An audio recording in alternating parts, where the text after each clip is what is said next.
É bem rápido. Doutor Andrei, a PF bloqueou, pela notícia que eu vi agora há pouco, 271 milhões de reais em desvios de emendas parlamentares. Isso na Operação Everclean.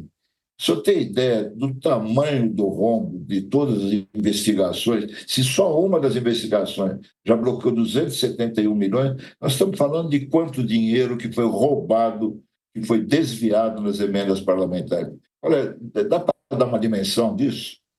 Eu acho que eu consigo dar uma dimensão, não especificamente das emendas, mas em relação ao crime organizado em geral, né, daquilo que a gente tem feito e buscado, né, dentro desse pilar, né, da cooperação internacional. Falamos dessa operação de tráfico de drogas, mas também da descapitalização do crime organizado e da prisão de lideranças, que é que é o arcabouço, enfim, que nós entendemos necessário para que a gente definitivamente faça o enfrentamento ao crime organizado. Só para aqueles que nos acompanham ter uma ideia, em 2025, 2024, nós apreendemos do crime organizado, isso em dinheiro, veículos, imóveis, aeronaves, embarcações, 6 bilhões e meio de reais.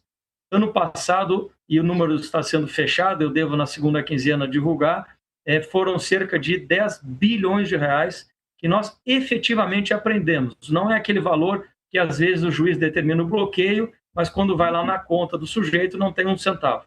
Esses são valores que nós amealhamos para a União, para o sistema de justiça criminal, né, durante o ano de 2025. E veja, Couto, a sensibilidade dos temas. Nós, há 20 anos, nos surpreendemos com o assalto ao Banco Central em Fortaleza, que foi um furto, um roubo, se não me equivoco, de 165 milhões de reais, com toda aquela logística, aquela demanda. Hoje nós temos dois jovens num quarto de hotel com notebook que são capazes, como aconteceu, de desviar 800 milhões de reais em 2 ou 3 comandos. Felizmente recuperamos mais de 500 milhões. E agora essa fraude, uma engenharia financeira que aponta, enfim, isso a investigação dirá, mas certamente o volume de bilhões de reais em fraude. Então, as coisas tomam uma proporção e que nos faz, forças de segurança, rever muitas das estratégias de investigação e de maneira de atuação para que a gente seja mais efetivo. Mas eu acho que um pouco esses números dão a grandeza do problema que a sociedade brasileira precisa enfrentar, e a Polícia Federal é um desses vetores. E no ano passado quiseram muito, né, tentar impedir o trabalho da Polícia Federal, né, aqueles projetos que tramitaram no Congresso Nacional, principalmente, doutor. Eu acho que foi, enfim, um momento que difícil compreensão, eu diria até, né, de propostas legislativas que, de fato, limitariam muito a atuação da Polícia Federal, quando o momento é do discurso, pelo menos, de enfrentamento ao crime organizado. E quando eu falo desse enfrentamento, Diego, eu não falo do preto da favela com fuzil a tiracolo. Também é esse que está com fuzil a tiracolo. Mas, sobretudo, o que está no andar de cima, com muito dinheiro, com muito poder e comandando toda essa estrutura criminosa. Então, é esse o nosso esforço. E, por isso, de fato, de difícil compreensão é que algum parlamentar tenha a iniciativa de propor algo que venha de encontro a isso que nós precisamos, que é ampliar as capacidades das agências de segurança para que a gente enfrente com maior efetividade o crime organizado. Doutor Andrei, por fim, já renovando o agradecimento aqui pela extensão, pelo tempo que o senhor nos deu, eu vou pegar exatamente de onde o senhor deixa, porque algo que o Brasil está descobrindo com muita clareza por meio do trabalho dos delegados, dos agentes e da cúpula da Polícia Federal, porque sem apoio da cúpula não estaria andando, né? Me surpreendeu muito foi a engenharia que, por exemplo, o primeiro comando da capital montou um esquema refinadíssimo que, segundo as investigações, o que nós sabemos até agora, envolve grandes empresas, inclusive refinarias, para chegar e vender na ponta combustível, usando fintech, usando o sistema financeiro para lavar dinheiro de droga. Fica meio claro, doutor Andrei, que a droga talvez seja apenas uma das pontas e muitas vezes agora, hoje, talvez nem a mais rentável. A Carbono Oculto, para mim, é um marco na apresentação do que é o crime organizado no Brasil. Assim como a operação que a PF fez no Rio de Janeiro, que acabou tirando do cargo o presidente da Alerj. Hoje, qual é o diagnóstico que o senhor faz, né? A engenharia, porque no Rio, por exemplo, você tem um contágio política, polícia e crime muito claro. Em São Paulo, por conta das características do PCC, me parece ser outro diagnóstico. É uma engenharia muito refinada. Queria se o senhor pudesse fazer um diagnóstico para a gente do que vem por aí, tamanho do nosso problema. Enfim, eu em parte concordo com o que você coloca, né, e há peculiaridades regionais que nós precisamos sempre estar atentos para fazer o enfrentamento qualificado. Eu tenho uma pequena divergência em relação a atribuir a determinada organização criminosa algumas ações que não são específicas de uma organização criminosa, mas são o que nós chamamos do crime como um serviço. Uhum. Eu cito uma passagem que eu tive ano passado. Eu tive a oportunidade de estar no encontro de chefes de polícia da Europa, na Haia, na sede da Europol. Enfim, a oportunidade, de, inclusive, ser o único não europeu chefe de polícia a participar, onde se tratava dessa pauta do crime como um serviço. Ou seja, a lavagem de dinheiro ela pode ser utilizada por qualquer tipo de criminoso e não por uma determinada facção criminosa. Pode ser usada por um corrupto, por um estelionatário, por um contrabandista, por um sonegador, e está lá o, entre aspas, serviço de lavagem de dinheiro, de blindagem patrimonial.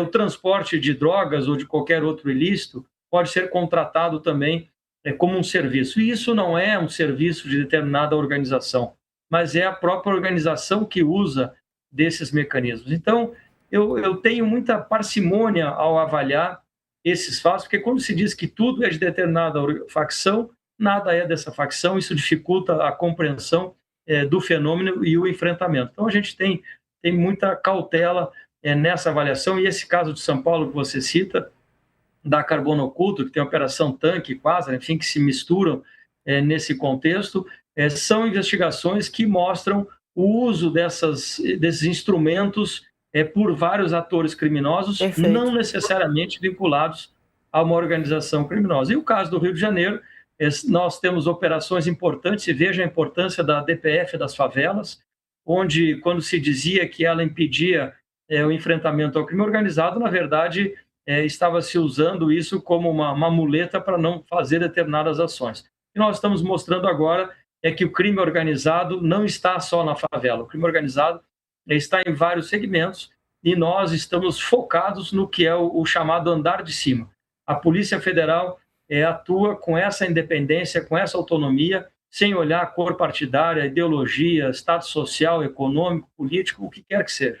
E isso tem nos dado a oportunidade de desvendar, né, graças a essa autonomia que o ministro Lewandowski nos ofereceu, que o ministro Flávio Dino nos garantiu e que o presidente Lula permanece garantindo até hoje. Então, nós, com isso, conseguimos esses avanços, com a integração, né, e essas operações que você cita foram fruto da integração com a Receita Federal, com o Ministério Público, com as polícias estaduais, onde a gente, com esse formato, consegue melhores resultados. Então, é isso que a gente espera continuar fazendo. Conversamos aqui com o diretor-geral da Polícia Federal, Andrei Passos Rodrigues. Reforço aqui os agradecimentos da Dani. Doutor, um abraço, bom trabalho. Muito obrigado, um abraço a todos, um privilégio estar com vocês. Obrigada, doutor. É isso, né? A Polícia Federal vem fazendo um trabalho importante, Dani. Eu achei interessantíssimo esse diagnóstico do doutor Andrei. Nunca havia me ocorrido, né, Couto? E ele está correto em me corrigir, porque, na verdade, é como se houvessem estruturas, e ficou bem claro quando ele explicou, estruturas que estão à disposição do crime. Ponto, né? Interessante isso, né, Couto? Ele traz ali a questão das fintechs, por exemplo, né, que foram usadas para lavar dinheiro para o PCC também, mas também foram usadas para lavar dinheiro do que a Receita trata como o maior sonegador contumaz do Brasil, que é o dono de uma refinaria que vai mudando de nome, Refit, antiga refinaria de Manguinhos, que está nos Estados Unidos e que, inclusive, num trabalho de cooperação internacional, que não vai só na polícia, mas também na política, o Lula, na conversa que teve com o Trump, pediu ajuda para bloquear os bens do dono da FIT, porque ele mora em Miami, nos Estados Unidos. Então você vê que é uma estrutura que está a serviço do crime. Agora, a entrevista foi riquíssima aqui. Se a gente puder abrir aqui para fazer um giro rápido de comentários, PF focada no andar de cima, e caso Master, a maior investigação da Polícia Federal hoje, Couto. Achei a entrevista riquíssima em lead, como a gente diz. Uma coisa importante que vocês falaram aí é que está tudo entrelaçado. Quando ele diz que tem que pegar o andar de cima, esse andar de cima se mistura. Aí tem posto de gasolina, PCC e tal. Eu li agora essa semana que tem relações também desse magro que você falou, da Refit do Rio, né, com o Daniel Vorcaro. Eles têm negócios em comum na área de combustíveis. Então, pela primeira vez, a gente está vendo a Polícia Federal, pegar realmente os tubarões, né? Porque antigamente pegava só o pessoal da favela, os bagrinhos e tal. Agora eles estão chegando realmente no andar de cima. E há uma ligação estreita entre esses grupos aí, para roubar dinheiro, para dar golpe. É isso que nós estamos enfrentando hoje no Brasil pela primeira vez.